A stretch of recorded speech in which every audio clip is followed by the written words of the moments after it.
Hello, my beautiful souls, and welcome to Dose of Truth Tarot with me, Terry Ann Nikitas. And today we're going to look at control. Um, this is a big question, and also is so interesting when it comes to the tarot. I know I need to bring this into what we're going to do this week, but sometimes what can happen if we look at something that we may have very strong beliefs about, but the tarot can help us unravel some of those beliefs. And when we unravel them, there's a greater sense of freedom and ultimately connection to our lives. So, what I'm going to look at is free will. Control and its relationship. We're going to look at its relationship to free will, whether we have it or we don't. Of course, there's a an answer that comes from Eastern mysticism, like Advaita, where of course, we don't have control, but we have the perception of control. We experience it. We always have a choice, right? So as soon as we have a choice, there's control. So I'll prelude it with that, and then we'll go in to see what does our tarot today. I'm using this lovely deck. What does it have to say? So I've shuffled and I'm going to pull the card from the top. So here is the first card. So there are several ways to interpret the Hanged Man. Sorry, I need to make it upright for the camera. Everything's flipped around again. So the Hanged Man is all about sacrifice. And one of the things that I've always looked at sacrifice is there are certain things we are going to have to sacrifice in life. We must do that. We must sacrifice things. We can't have everything in any given moment. We can't eat all the food we want to eat in any given moment. There are sacrifices we need to make for tomorrow, saving money, um, saving for our kids' future, um, giving up something you want today for later on, right? You can't just uh, do that willy nilly. If you do, you're going to end up with, pretty much a big complex life. And of course, when you think of in an evolutionary aspect, as we understood time as humans, we understood. And remember that in this card, we've got a lot of you notice there's the halo around the hanged man's head. And you can always wonder, what does that mean? Why would there be a halo? Well, in some ways, sacrifice is um, otherworldly. It is part of the mystical world, part of the religious text, part of what makes us greater as human beings. So, one of the things that I always look at is, or have been looking at for all the years I've been doing tarot, which is since 12 years old, I've always thought about, well, what does this sacrifice mean? I'm going to have to make sacrifices to get some of the things I want. I'm also going to have to make sacrifices, even with the possibility that catastrophe can occur in our lives, right? It doesn't mean that I'm going to sacrifice and save and it wouldn't disappear. There's always that possibility. Everything is impermanent and fleeting. We're holding now, you're beginning to probably see how this pertains to control, and there's no free will. Well, sure, I could sacrifice today for tomorrow, but at the same time, I don't have control of what's going to happen. We do have some possibilities and probabilities of what's going to happen. We can look at uh, the timeline and sequentially what occurs and the different laws of the universe. So when you save money, let's say you're going to attract more and more money. What is that? Well, that's the law of attraction. That's That's always occurring. When we work with, and when you think about it, there are 22 cards to the major arcana. Sorry, yes, 22 with the Fool. And those cards are the vertical. They are the vertical timeline. They're not horizontal. The daily cards, like the characters that are the court cards, the 52, um, 54, sorry, 56 cards of the um, minor arcana determine our daily lives, right? It looks at everything that's occurring on a daily basis. It qualifies some of the other cards as well.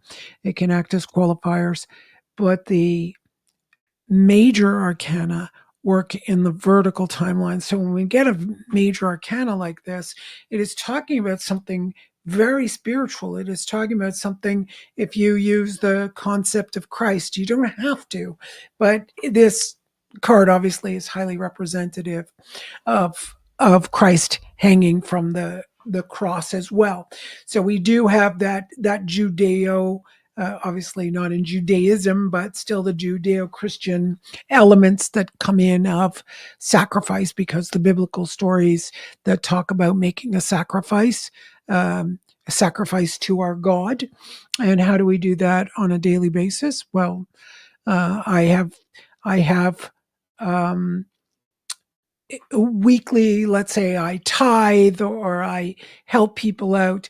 These are the sacrifices I give to the universe and the divine. So here I'm doing Dose of True Tarot that gives me nothing. I don't feel like this is my tithing as much as my weekly energy healing sessions, which are my sacrifice that I give on a weekly basis to help the world, to be part of the collective consciousness and return what has been given to me as a gift. So, as we work through this kind of thing, and you start to see what you've been sacrificing in your life that may or may not have panned out, huge way of understanding that, oh, right, sure, I made that sacrifice, I made this sacrifice, I made the other one. Oh, and I didn't get a return. Oh, but I look over here and these are the sacrifices I made, and that gave us a return. So this is the first card telling us, hey, we don't have control. We don't necessarily have free will, but it appears as though we do, because I had the moment where I'm fully on responsible for doing what I do. So let's say I do my weekly world sessions. I do my dose of true tarot on a weekly basis. These are things that I do that may give me return, may not give me return. They sometimes do, and they more often than not don't, in a way that would be, let's say, monetary or grow my audience. I do hope that it does, but I have no control over that. Um, there are elements in place that don't do that, that don't uh, continue that um, pathway to making manifest what I'd like to have manifest. And there are many reasons, which I'm not going to give here. Those are my personal reasons that, people could give you suggestions, but even then I won't have control whether I can do them or not. Let's see what else the cards have to say.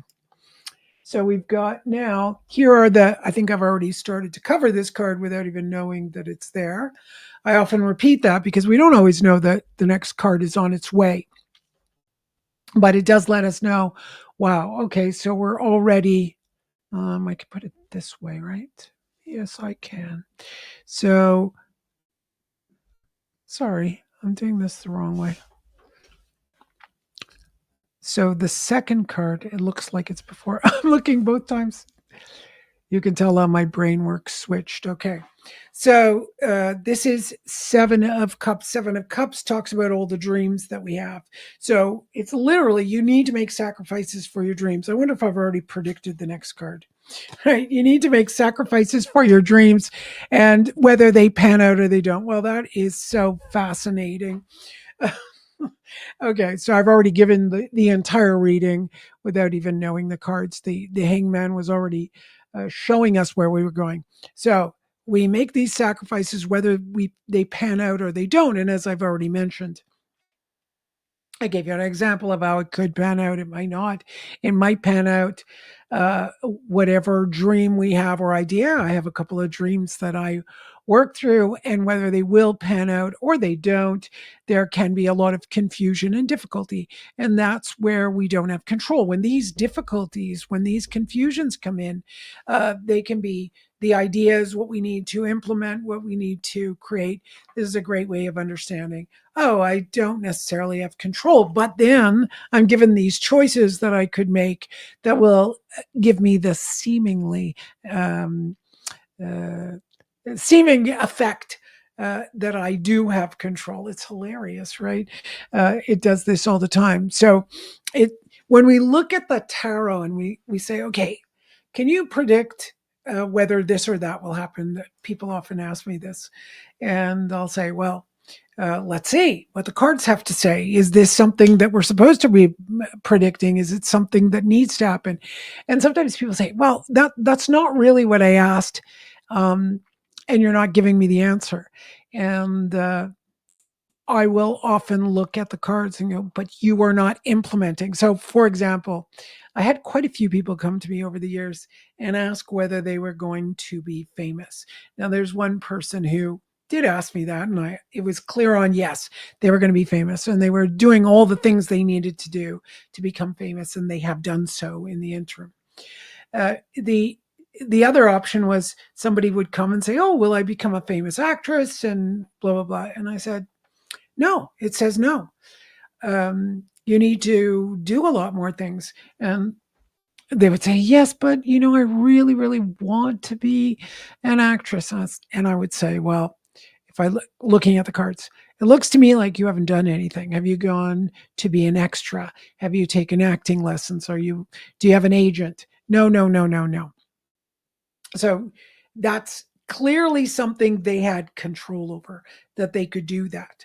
The card still said they wouldn't become famous. Now, is it because they wouldn't become famous or that they were never going to sit down and put the heavy duty work in, make the sacrifice?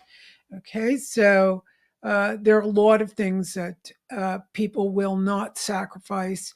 They will not make the sacrifice for to have something manifest later. So that's another way of reading this, that it gives us the sense of, well, if I do make some sacrifices, I'm going to work my way logically to a conclusion. But it still doesn't mean you wouldn't run into difficulties, which most of us do. We run into some difficulties and we have to adjust for them. And there can be many, many reasons, like karmic reasons, that we're not manifesting, but very often there are little things that we can sacrifice. So it's very fascinating. I'm seeing a little difference as I'm talking now with this third card that is telling us, well, wait a minute, we have no control because the difficulties are definitely going to come in, but we could also overcome each difficulty.